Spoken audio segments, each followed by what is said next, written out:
Good morning all. എല്ലാ ദിവസവും രാവിലെ 7:00ക്കുള്ള പ്രീ മാർക്കറ്റ് റിപ്പോർട്ടിലേക്ക് സ്വാഗതം. മാരത്തൺ ഓട്ടത്തിന് ശേഷം വിശ്രമിക്കുന്ന നിഫ്റ്റിയാണ് നമുക്ക് കാണാൻ സാധിക്കുന്നത്. കഴിഞ്ഞ 2 ദിവസമായിട്ട് നിഫ്റ്റി കൺസോൾഡേറ്റ് ചെയ്യുകയാണ്. പ്രത്യേക മൂവ്മെൻ്റ് ഒന്നും ഉണ്ടാക്കുന്നില്ല. ഒരു 200 പോയിൻ്റിൻ്റെ ഒരു ട്രേഡിംഗ് റേഞ്ചാണ് നിഫ്റ്റിയിൽ ഉണ്ടാക്കുന്നത്.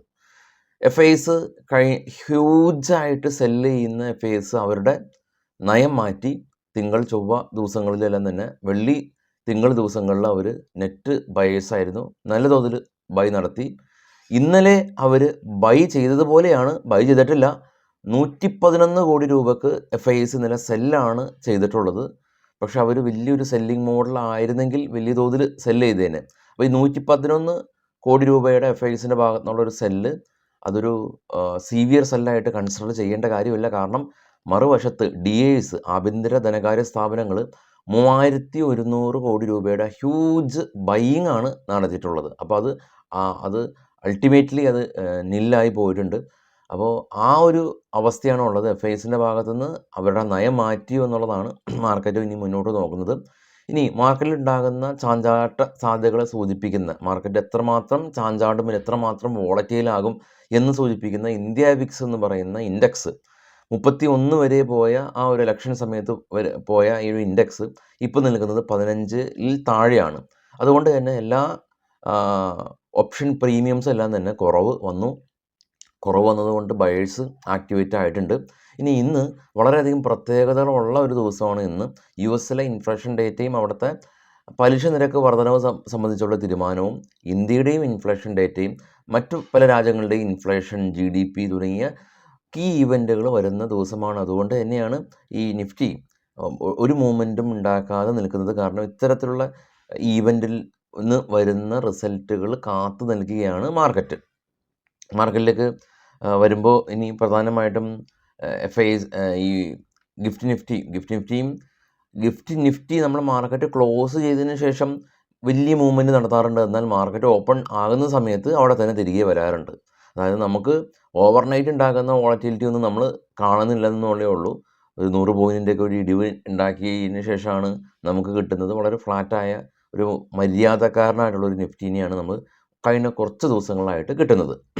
മാർക്കറ്റിന് ഇങ്ങനെ ഒരു കൺസോൾട്ടേഷൻ റേഞ്ചിലൂടെ പോകാൻ സാധിക്കില്ല. ഒരു ബ്രേക്കൗട്ട് രണ്ട് സൈഡിലും എക്സ്പെക്റ്റ് ചെയ്യുന്നുണ്ട്. റീറ്റെയിലേഴ്സ് വളരെയധികം ശ്രദ്ധിച്ചാണ് ട്രേഡ് ചെയ്യുന്നത്. കാരണം നിഫ്റ്റി ഇത്ര അധികം ഹൈയിലാണ് നിൽക്കുന്നത്. പക്ഷേ ഇത്തരം ഹൈ നിൽക്കുന്ന സമയത്തൊക്കെ നിഫ്റ്റി 15,000 റേഞ്ച്, അതായത് കൊറോണയ്ക്ക് ശേഷം റിക്കവറി നടത്തി നിഫ്റ്റീനെ 15,000 റേഞ്ചിൽ നിന്നാണ് FIs പൊക്കിക്കൊണ്ടുപോയി ഒരു 18,500 വരെ കൊണ്ടുപോയത്. അപ്പോൾ FIസിൻ്റെ ഒരു ആക്ടിവിറ്റിയാണ് ഇനി വളരെ ക്രൂഷ്യലായിട്ടുള്ളത്. നമ്മുടെ മാർക്കറ്റിലേക്ക് വരുമ്പോൾ ഇന്ന് പ്രധാനമായിട്ടും മാർക്കറ്റിൽ ലൈം ലൈറ്റിൽ നിൽക്കുന്ന കുറച്ച് സ്റ്റോക്കുകളുടെ ന്യൂസുകൾ നോക്കാം. HCL ടെക് കമ്പനി ഡൂയിറ്റ്സ് കമ്പനിയായിട്ടുള്ള അപ്പോടെക്കായിട്ട് ഒരു പുതിയ അവിടെ ഒരു ബാങ്കാണ്. ഒരു ബാങ്ക് ഡൂയിറ്റ്സിലുള്ള ഒരു ബാങ്കായിട്ട് ഏകദേശം 7.5 ഇയർ ദൈർഘ്യമുള്ള ഒരു വലിയൊരു കോൺട്രാക്റ്റ് HCL ടെക്കിന് കിട്ടിയിട്ടുണ്ട്. Tube investment company south Asia growth investment കമ്പനിയായിട്ടൊരു പുതിയ ബിസിനസ് കോൺട്രാക്റ്റ് സൈൻ ചെയ്തു. IOL കെമിക്കൽ കമ്പനി ഇവരുടെ പുതിയ മെഡിസിന് CEP സർട്ടിഫിക്കറ്റ് അപ്രൂവൽ ലഭിച്ചു. TVC സപ്ലൈ ചെയിൻ കമ്പനി ഇവർ ഡാൽമർ ട്രക്ക് സൗത്ത് ഏഷ്യ ലിമിറ്റഡായിട്ട് പുതിയ ബിസിനസ് കോൺട്രാക്റ്റ് സൈൻ ചെയ്തു. BL കാഷപ്പ് ആൻഡ് സൺസ് കമ്പനിക്ക് 1021 കോടി രൂപയുടെ ഓർഡർ കിട്ടി. L&T മൈൻട്രി കമ്പനി സൗദി അറേബ്യയിലെ KSA എന്ന് പറഞ്ഞാൽ കിങ്ഡം ഓഫ് സൗദി അറേബ്യയാണ്. സൗദി അറേബ്യയിലെ റിയാദിൽ പുതിയൊരു ഓഫീസ് ഓപ്പൺ ചെയ്തു. TCS കമ്പനി US ഓഹിയോയിൽ പുതിയൊരു ഓഫീസ് ഓപ്പൺ ചെയ്തു. HAL കമ്പനി ഗുയാനയായിട്ട്, ആഫ്രിക്കൻ രാജ്യമായിട്ടുള്ള ഗുയാനയായിട്ട് പുതിയ ബിസിനസ് കോൺട്രാക്റ്റ് സൈൻ ചെയ്തിട്ടുണ്ട്. വിപ്രോയുടെ പുതിയ artificial intelligence platform company launch ചെയ്തു. Dollar industries company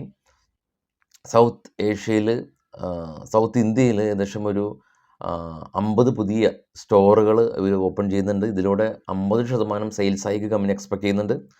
eastern integrated service company communicate ഇന്ത്യയുടെ പുതിയ ബിസിനസ് കോൺട്രാക്റ്റ് സൈൻ ചെയ്തു. ട്രൈഡൻറ്റ് കമ്പനി ഗ്ലോബലിൽ പുതിയ ഫർദർ ഇൻവെസ്റ്റ്മെൻറ്റ് നടത്തി.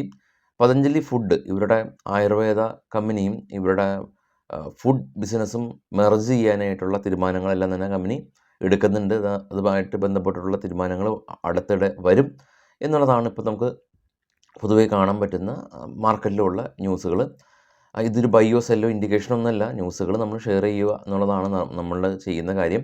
അപ്പോൾ ഇതുപോലുള്ള ന്യൂസുകൾ നമ്മുടെ ടെലഗ്രാം ചാനലും ഉണ്ട്.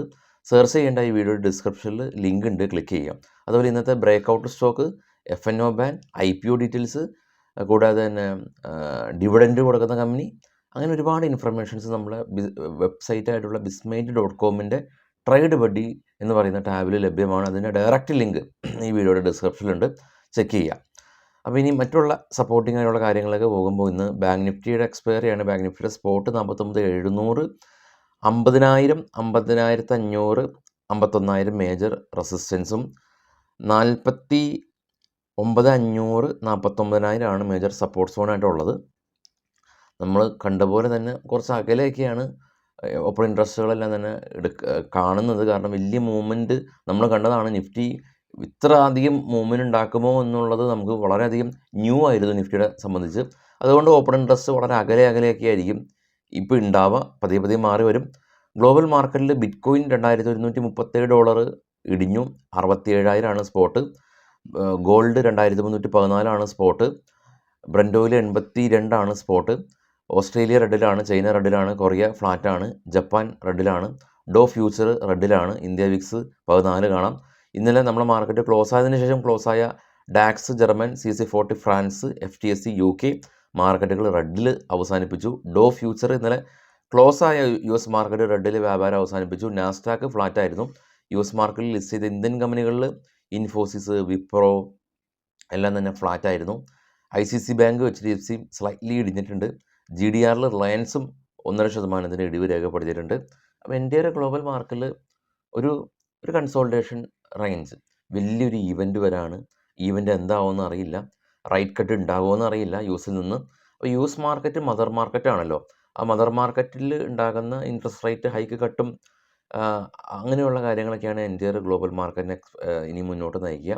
നമ്മളുടെ മാർക്കറ്റിനെ സംബന്ധിച്ച് ലോക്കൽ ക്യൂസ് ഇവിടെ ഓൾറെഡി റിഫ്ലക്റ്റ് ആയല്ലോ. ഇലക്ഷനും കഴിഞ്ഞു, അതായിട്ട് ബന്ധപ്പെട്ടിട്ടുള്ള എല്ലാ ചാഞ്ചാട്ടങ്ങളും കഴിഞ്ഞു. ഇന്ത്യ വിക്സും ഫോളായി. പോർട്ട്ഫോളിയോ ആയിരുന്നു ഉറ്റുനോക്കിയ മറ്റൊരു സംഗതി. പോർട്ട്ഫോളിയോയും ഈവൻ ഫിനാൻഷ്യൽ മിനിസ്റ്റർ ഉൾപ്പെടെയുള്ള മറ്റൊരു പോർട്ട്ഫോളിയോയിലും, കോർ പോർട്ട്ഫോളിയോയിൽ വലിയ മാറ്റങ്ങളൊന്നും ഇല്ല. അപ്പോൾ അതെല്ലാം തന്നെ റിഫ്ലക്റ്റ് ആയിട്ടുണ്ട്. ഇനി അത്തരം ന്യൂസുകൾക്കൊന്നും വലിയ നിയർ ഫ്യൂച്ചറിൽ വലിയ പ്രസക്തികളില്ല. അപ്പോൾ ഇനി ഗ്ലോബൽ മാർക്കറ്റിൽ ഉണ്ടാകുന്ന ഗ്ലോബൽ ഈവൻറ്റുകളാണല്ലോ ഇനിയിപ്പോൾ ഇന്ത്യൻ മാർക്കറ്റിനെ റിഫ്ലക്റ്റ് ചെയ്യുകയും അതനുസരിച്ച് മാർക്കറ്റ് മുന്നോട്ട് കൊണ്ടുപോവുകയും ചെയ്യുന്നത്. അപ്പോൾ അതുകൊണ്ട് തന്നെ ഇനി നമ്മൾ ഗ്ലോബൽ ഈവൻറ്റുകളിലേക്ക് നോക്കണം. ഗ്ലോബൽ ഈവൻറ്റും നമ്മുടെ വെബ്സൈറ്റിൽ ലഭ്യമാണ്. അപ്പോൾ എല്ലാവർക്കും ശുഭ ദിനം വീണ്ടും നേരുന്നു. വൈകിട്ട് 7 മണിക്ക് വിശദമായിട്ടുള്ള പോസ്റ്റ് മാർക്കറ്റ് എത്താം. Thank you all.